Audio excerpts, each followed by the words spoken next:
Kita tulis yang diketahuinya dulu ya. Jadi ada MA, MB, FA, FB. Teman-teman bisa lihat sendiri aja nilainya di soal ya. Dan yang ditanya adalah tegangan tali. Berarti kita hitung dulu percepatan sistem kedua benda itu. Kita gunakan hukum Newton seperti biasa sehingga nanti didapatkan 36/10 atau sama dengan 3,6 meter per second kuadrat ya. Nah sekarang kita uraikan dulu TA sama TB-nya udah. Nah sekarang kita tinjau untuk yang benda A-nya. Karena di sini TA-nya itu searah dengan FA, maka kita bisa tuliskan FA ditambah TA sama dengan MA dikali A ya, sehingga didapatkan TA-nya itu adalah 2,4 Newton. Nah, untuk memastikan benar atau salahnya, kita tinjau untuk yang benda B-nya. Karena di sini FB-nya itu berlawanan sama TB, berarti kita kurangkan FB dikurang TB sama dengan MB dikali A. Kita masukkan dan nilainya sesuai yang diketahui di soal. Jadi didapatkan TB-nya itu adalah 2,4 Newton. Jadi kalau ditanya berapa tegangan talinya, yaitu jawabannya 2,4 Newton. Kita tulis yang diketahuinya dulu ya. Ada massa, ada percepatan, dan ada tetanya itu. Dan yang ditanya itu adalah gayanya dengan catatan kalau percepatannya itu sama. Berarti kita harus bikin dulu nih ilustrasinya ketika baloknya itu belum didorong sama gaya yang diberikannya itu. Ada W sin theta dengan ada FG sek itu ke atas ya, karena kan bendanya itu bergerak ke bawah. Berarti kita tinjau dulu untuk yang bendanya itu bergerak ke bawah. Kita gunakan hukum Newton. Karena di sini FG sama W sin theta itu berlawanan, berarti negatif ya. Kemudian kita masukkan aja tuh sesuai yang diketahui di soal, sehingga nanti akan didapatkan FG-nya itu adalah 4 Newton. Sekarang kita bikin ilustrasi ulang dengan catatan ada gaya dorong yang ke atas. Nah karena gaya dorongnya itu ke atas, berarti gaya gesek itu berarti ke bawah ya. Jadi ketika kita masukin ke hukum Newton, kita masukkan seperti yang ada di soalnya itu ya, sehingga akan kita dapatkan F-nya itu bernilai 20 Newton. Jadi kalau ditanya berapa gaya eksternal yang dibutuhkan untuk mengangkat massa tersebut dengan percepatan yang sama, berarti nanti jawabannya itu adalah 20 Newton. Kita bikin ilustrasinya dulu ya. Jadi ada mobil, kemudian ada bis, dipisahkan ada jarak 100 meter. Kemudian kita tulis nih yang diketahui sesuai yang ada di soalnya itu.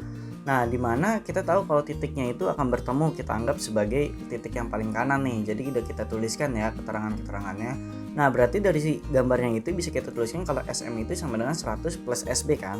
Nah, karena S mobilnya itu menggunakan GLBB, berarti kita masukkan rumus GLBB. Dan kalau untuk yang bisnya kita gunakan GLB ya. Kita masukkan deh ke rumusnya dan masukkan besaran yang diketahui di soalnya itu. Sehingga kita dapat tuliskan T kuadrat minus 15T minus 100 sama dengan 0. Kita bikin deh pemfaktorannya. T sama dengan 20 second dan T sama dengan minus 5 second. Nah ingat yang kita ambil adalah yang positifnya. Jadi kalau yang ditanya mobil akan menabrak bis setelah, ya jawabannya itu adalah yang C 20 second. Kita tulis yang diketahuinya dulu ya. Jadi di sini ada kotak yang besar M1V1, kemudian dimasukkan kotak yang kecil M2V2 dan kotak yang ketiganya itu M3 ya. Nah, pertama kita harus menghitung dulu saat benda duanya itu dimasukkan ke kotak yang gedenya itu. Berarti kan P awal sama dengan P akhir. Kita masukkan tuh rumusnya seperti biasa. Nah, kita masukkan angka-angkanya sesuai yang udah kita tuliskan yang diketahui tadi. Karena di sini bendanya itu menempel, berarti kan V1 aksen sama dengan V2 aksen sama dengan V aksen ya. Maka didapatkan V aksennya itu 8 meter per second. Nah sekarang kita hitung ketika benda tiganya itu dimasukkan ke benda yang tadinya itu. Kita gunakan rumus yang sama seperti yang sebelumnya. Maka nanti didapatkan 100 sama dengan 20 V double aksen. Nah V double aksennya itu sama dengan 5 meter per second. Nah karena di soalnya itu dikatakan kalau V double aksennya itu V3, maka kita tuliskan V3 nya itu 5 meter per second. Dan untuk yang V aksennya itu adalah V2 nya yaitu 8 meter per second. Jadi kalau kita lihat dari opsi jawabannya, maka jawaban yang tepatnya itu adalah yang C. Karena awalnya itu bolanya dilempar ke atas, berarti kita tuliskan sigma F sama dengan M dikali A ya.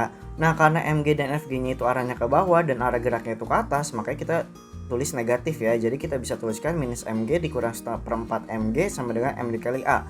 Kita hitung dapatkan A nya itu minus 5/4 G. Berarti kita harus hitung ketinggian maksimumnya dulu sebelum bolanya itu jatuh ke bawah kan. Berarti VT kuadrat sama dengan V0 kuadrat plus 2AH max. A nya itu kita masukkan minus 5/4 G, maka nanti didapatkan H max itu 2/5 V0 kuadrat per G. Nah karena bolanya itu udah jatuh ke bawah, kita hitung yang ke bawah. Nah sekarang karena MG nya itu ke bawah dan arah geraknya ke bawah jadi positif, sedangkan MG nya itu kan tetap ke atas ya, karena berlawanan dengan arah gerak benda makanya negatif, sehingga didapatkan nanti A nya itu 3/4 G. Sekarang kita hitung untuk kecepatan di tanahnya itu. Kita masukkan rumus yang sama, yaitu VT kuadrat minus V0 kuadrat plus 2AH max. Kita masukkan tuh sesuai yang tadi udah kita dapatkan, maka didapatkan VT nya itu nanti hasilnya itu adalah akar 3/5 V0. Jadi jawabannya itu adalah yang C.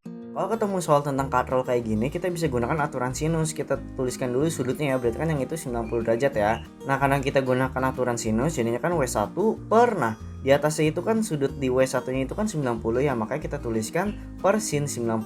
Sama dengan, nah W2-nya itu kan dihubungkan dengan tali. Jadi kalau kita sambungkan ke talinya itu, maka sudut depannya itu adalah sin 180 dikurang alfa ya.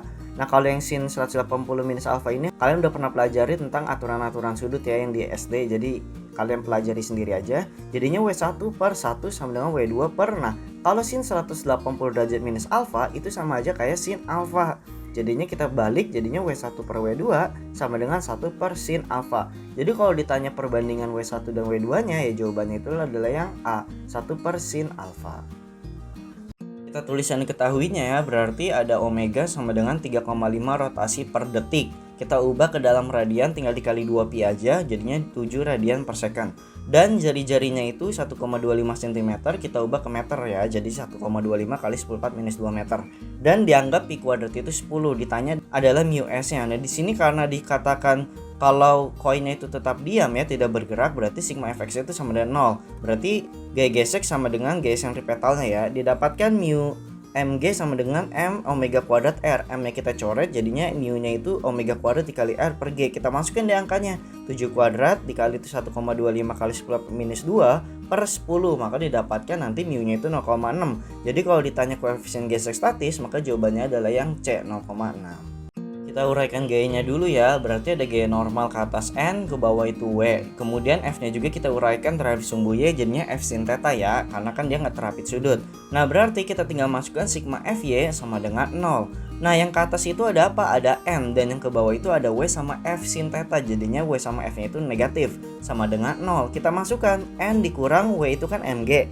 M-nya 2, G-nya itu 10, minus F-nya itu 10, sin 60 itu kan setengah akar 3, sama dengan 0. Maka didapatkan nanti N-20 minus 5 akar 3 sama dengan 0. Tinggal kita balik tuh, jadinya N sama dengan 20 plus 5 akar 3. Kita sederhanakan menjadi N sama dengan 5 buka kurung 4 plus akar 3 Newton. Jadi kalau ditanya G normal, maka jawabannya adalah yang C. Jadi yang diketahui disoalkan luas penampang kanan sama dengan 4 kali luas penampang kiri ya. Nah berarti volume yang dipindahkan kiri akan sama dengan yang di kanan. Nah volume itu rumusnya kan alas dikali ketinggian, jadi A kiri dikali H kiri sama dengan A kanan dikali H kanan. Kita masukkan tuh angkanya, dan kita misalkan kalau H kanannya itu adalah X, jadi H kiri sama dengan 4X ya. Nah kita gambar ulang nih, jadi kan yang biru itu airnya, jadi airnya itu ngedorong raksanya itu jatuh ke bawah ya, dan di sebelah kanannya otomatis raksanya itu naik ke atas. Nah berarti kita tinggal masukkan ke rumus tekanan hidrostatis ya, rho GH sama dengan rho GH. G-nya kita coret, rho-nya itu kita masukkan. Nah H-nya itu berarti adalah ketinggian 36 ditambah 4X-nya itu yang tadi udah kita hitung. Dan yang raksanya itu berarti 4X ditambah X-nya ya, karena kan kita ninjaunya itu dari titik A aksen sama B aksen. Jadinya kan 36 ditambah 4X sama dengan 68X. Jadi 64X sama dengan 36, maka didapatkan X-nya itu 0,56 cm. Jadi kalau ditanya raksa di sebelah kanan akan naik sejauh ya, jawabannya itu adalah yang B. Kita tulis yang diketahuinya dulu ya. Jadi yang diketahuinya itu ada A1-nya itu sama dengan A, V1-nya 2 meter per second, A2-nya 0,5 A, V2-nya 3 meter per second, A3-nya itu 0,75 A, dan yang ditanya adalah V3-nya ya. Jadi kita tinggal gunakan rumus asas kontinuitas ya, yaitu Q masuk sama dengan Q keluar. Jadi A1 V1 sama dengan A2 V2 ditambah A3 dikali V3. Nah gambarnya itu ingat ya, tadi udah kita misalkan satunya itu yang gede, kemudian bercabang berubah menjadi 2 dan 3. Jadi rumusnya seperti ini. Nah kita masukkan tuh A dikali 2 sama dengan 0,5 A dikali 3 ditambah 0,75 A dikali V3. Maka 2 sama dengan 1,5 ditambah 0,75 V3. Maka didapatkan 0,75 V3 sama dengan 0,5. Sehingga didapatkan V-nya itu bernilai 2/3 meter per second. Maka jawabannya itu adalah yang B. Kita tulis yang diketahuinya dulu ya. Jadi A-nya itu 75 cm persegi, dan H-nya itu 8 meter, LB-nya itu 0,2 meter, yaitu jarak tumpuk ke hidroliknya itu ya, dan LK-nya itu 1 meter, dan gaya geseknya itu 20 Newton. Dan ditanya adalah F minimumnya. Jadi kita langsung jawab dulu aja untuk mencari F aksenya dulu. Jadi kan F penghisap ditambah MG. Kenapa ditambah? Karena kan F penghisap sama MG-nya itu searah ya. Jadi F-nya itu rho GH dikali A ditambah FG. Kita masukkan deh angkanya sesuai yang di soal. Jadi nanti didapatkan 600 ditambah 20. Nah, berarti kita dapatkan kalau F aksinya itu 620 Newton. Nah, selanjutnya karena di sini gaya minimum berarti yaitu ketika FB dikali LB-nya itu senilai F dikali LK. Kita masukkan deh jadi angka-angkanya. Tadi FB-nya itu 620, LB-nya itu 0,2 dan F-nya itu tuliskan F dan LK-nya itu kan 1 meter. Kita hitung seperti biasa didapatkan F-nya itu 124 Newton. Jadi kalau ditanya gaya minimum maka jawabannya itu adalah yang 124 Newton. Kita tuliskan diketahuinya dulu ya. Jadi diketahui kalau tekanan udara luar itu P0 itu 76 cm raksa dan raksanya itu yang di dalam pipanya itu 10 cm. Dan yang ditanya adalah tekanan dalam pipa. Nah, untuk menjawab soal ini cukup simpel ya. Jadi kita langsung aja masukin ke rumus P luar yaitu tekanan udara luarnya itu sama dengan P dalam ditambah H raksanya. Tadi P luarnya itu kan didapatkan 76 cm Hg ya. Jadi kita tuliskan 76 sama dengan P dalam ditambah ketinggian raksanya itu adalah 10 cm.